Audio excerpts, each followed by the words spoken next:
Hello everyone. आज हम start कर रहे हैं chapter 2 from hunting gathering to growing food, आरंभिक मानव की खोज में। उससे पहले हम पिछले लेक्चर का थोड़ा सा रिवीजन कर लेते हैं। ज़्यादा बड़ा नहीं है रिवीजन। पिछले लेक्चर में हमने देखा था कि कैसे सबके पास्ट अलग अलग होते हैं, राजा रानी के पास्ट किसान से अलग वगैरह। उसके बाद हमने डेट्स कैसे लिखी जाती है हिस्ट्री में। हम जो देखते हैं BC, AD, BCE and CE, इनके क्या मीन होते हैं। BC बिफोर क्राइस्ट, AD एना डोमिनी मीन्स जो क्रिस्ट जीसस क्रिस्ट के बर्थडे के बाद में जो ईयर होते हैं उनको AD से डिनोट करेंगे। फिर BCE and CE before common era and common era. Hindi में ईसवी एंड ईसा पूर्व, ईसा के जन्म के पहले ईसा पूर्व यूज़ करेंगे, और जो जन्म के बाद जैसे 2020 है तो वो 2020 ईस्वी होगा। ओके, अब आते हैं चैप्टर 2 पर। चैप्टर 2 स्टार्ट होता है तुषार की जर्नी से। तुषार एक बच्चा है जो ट्रेन से कहीं जा रहा है। वो खिड़की विंडो वाली सीट पे बैठा है, खिड़की में। वहाँ से वो देखता है कि कैसे बाहर की सारी चीज़ें, पेड़ वगैरह, बिल्डिंग्स जो भी है, सब कैसे पीछे तेज दौड़े जा रहे हैं। तभी उसके अंकल उसको बताते हैं कि बेटा ये जो ट्रेन से ये 150 ईयर्स एगो शुरू हुई थी, और बसें तो उसके काफ़ी दशकों बाद आई। तो तुषार सोचता है कि अगर बसें अभी कुछ 150 साल पहले स्टार्ट हुई है तो क्या उससे पहले लोग ऑन ट्रैवल नहीं करते थे? जब इतनी तेज रफ्तार वाली सवारियां नहीं थी तो तब वो क्या करते थे? तो क्या वो ट्रैवल करते ही नहीं थे? नहीं, ऐसा नहीं है। इसके बारे में हम आज बात करेंगे। ट्रैवलिंग के बारे में हम पहले भी बात कर चुके हैं। चैप्टर 1 में हमने देखा था कि people who lived in the subcontinent about 2 million years ago were Hunter and gatherers. अब इनको हंटर और गैदरर इस तरह से, इनका नाम इस तरह से पड़ा कि ये लोग जो अपना फूड अरेंजमेंट जो करते थे वो इस मेथड से करते थे कि वो हंटिंग करते थे, फिर गैदरिंग करते थे। हंटिंग वो वाइल्ड एनिमल्स की करते थे, फिशिंग करते थे, बर्ड्स वगैरह भी पकड़ते थे, और जो fruits, roots, nuts, seeds, leaves, eggs वगैरह है इनको गैदर करके रखते थे। लेकिन क्या ये सब इतना इजी था? आज तो हम सब जानते हैं कि हाँ ये एप्पल है, ये खाने का है। जो भी फ्रूट्स हैं वो खाने वाले फ्रूट्स हैं, वो हम जानते हैं। अब हमारा जो भारत देश है, यहाँ का जो मौसम वो भी इस तरह से है कि यहाँ पर बहुत सारे पेड़ पौधों की बहुत वैरायटी है। तो तब उन लोगों को ये पता करना कि कौन सा फ्रूट खाने लायक है, कौन सा खाने लायक नहीं है, तभी बहुत आसान नहीं था। ये एक बहुत बड़ा टास्क था उन लोगों के लिए, क्योंकि बहुत सारी चीजें जो हैं वो जहरीली भी होती हैं। इसके साथ ही फलों के पकने का समय भी पता होना ज़रूरी होता है। जैसे अभी समर चल रहा है, गर्मियों में हम कौन सा फ्रूट खाते हैं? कौन सा आता है अभी? मैंगोज आते हैं। और ऐसे ही रेनी सीजन में कौन से फ्रूट आते हैं? वही ना, पानी बाबा आना, ककड़ी भुट्टे लाना। रेन में आते हैं ककड़ी भुट्टे। इस तरह से हर फ्रूट जो है अलग अलग सीजन में आते हैं, इसका पता होना भी उन्हें ज़रूरी होता है। अब हम देखते हैं जो इनके मूव करने के मेन 4 रीजंस क्या थे, क्यों वे लोग इधर से उधर जाते थे। इसके 4 मेन रीज़न दिए हैं आपकी बुक में। तो फर्स्ट है, मान लीजिए अगर वो एक ही जगह पे रुक भी गए तो वहाँ जो रिसोर्सेस हैं उनका वो कितने टाइम तक यूज़ कर पाएंगे। They would have eaten up all the available plant and animal resources. वो वहाँ जो भी available plant and animal resources हैं वो सब ख़त्म कर देंगे, सब खा खुआ के ख़त्म।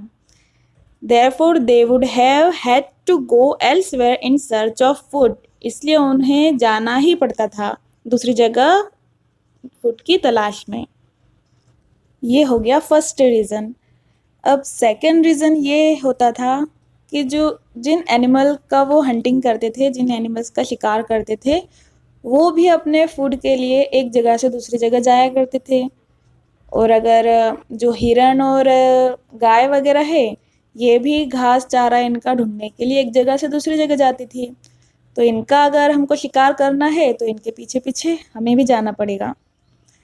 थर्ड रीज़न जो है वो यही कि फ्रूट्स वगैरह जो हैं वो अलग अलग जगहों पे अलग अलग सीज़न में आते हैं, तो सीजनल फ्रूट्स के लिए वो इधर उधर जाया करते थे।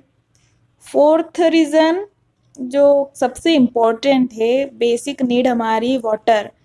तो होता क्या है कि रेनी सीजन में तो हर जगह पानी मिल जाता है, लेकिन जो ड्राई सीजन है लाइक विंटर एंड समर, इनमें पानी हर जगह अवेलेबल नहीं होता है, तो इसलिए पानी की तलाश में भी उन्हें मूव करना पड़ता था।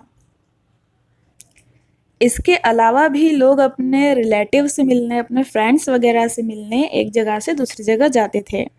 यहाँ ध्यान दीजिएगा, ये लोग पैदल यात्रा करते थे, तब ट्रेन्स वगैरह नहीं होती थी। अगर आपको भी स्कूल जाना हो पैदल, तो आप बताइए कितना समय लगेगा आपको जाने में। अब इनकी जानकारी हमें कैसे मिलती है?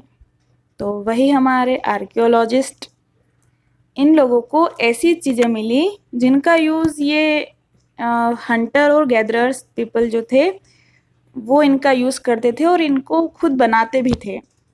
हो सकता है तब वेपन्स के लिए उन्होंने पत्थर, लकड़ी, हड्डियाँ, इन चीज़ों का यूज़ किया हुआ हो, लेकिन जो आज बचे हुए मिले वो पत्थर ही मिल पाए हैं।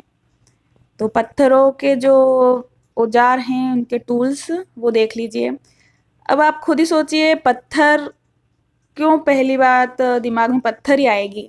अब अगर आप सड़क पे जा रहे हैं और अगर कोई कुत्ता भौं भौं करे जा रहा है, आप पे अटैक करने की कोशिश अगर होती है, तो सबसे पहले आपके दिमाग में क्या आता है? तब कोई डंडा-वंडा हमारे हाथ में अवेलेबल नहीं होगा।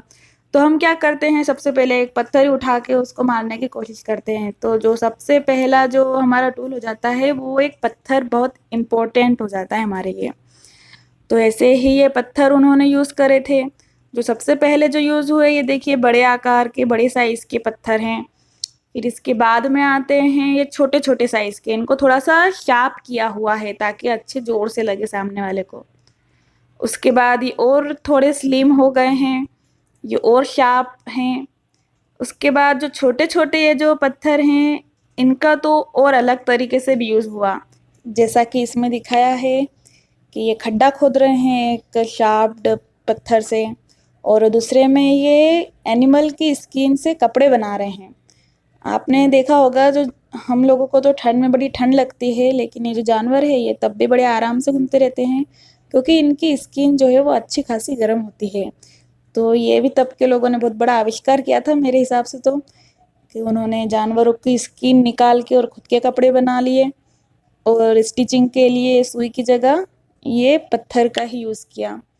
इसके अलावा जो औजार उन्होंने बनाए होंगे वो लकड़ियों और हड्डियों से, और लकड़ियों का यूज़ एज अ फ्यूल भी किया, और जैसे कुल्हाड़ी वगैरह बनती है कि लकड़ी के आगे एक पत्थर लगा दिया, इस टाइप से कुल्हाड़ी जैसे औजार बनाए होंगे, झोपड़ियाँ बनाई।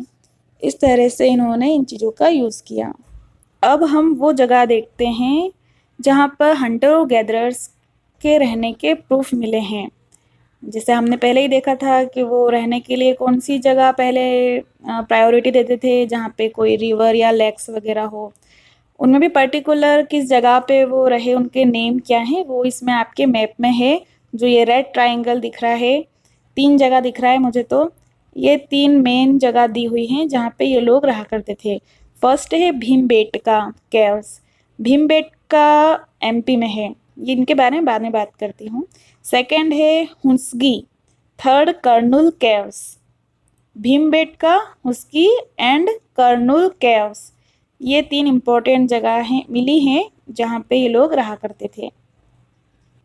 भीमबेटका, हुंसकू एंड कर्नूल केव्स वो जगह हैं जहाँ पे इनके रहने के एविडेंस मिले हैं। इन जगहों के लिए हम साइट वर्ड यूज़ करते हैं। साइट मीन्स जहाँ पर इनके टूल्स, पॉट्स, बिल्डिंग वगैरह ये सब मिली हैं। And this sites were made, used and left behind by people. पहले इन्हीं लोगों ने इन्हें बनाया, इन्हें यूज़ किया, और अब बाद में हमने इन्हें ढूंढा है। तो ये साइट जो है, ऐसा नहीं है कि ये गुफाएं हैं, ये सिर्फ सरफेस पे ही मिली हैं ऐसी जगह।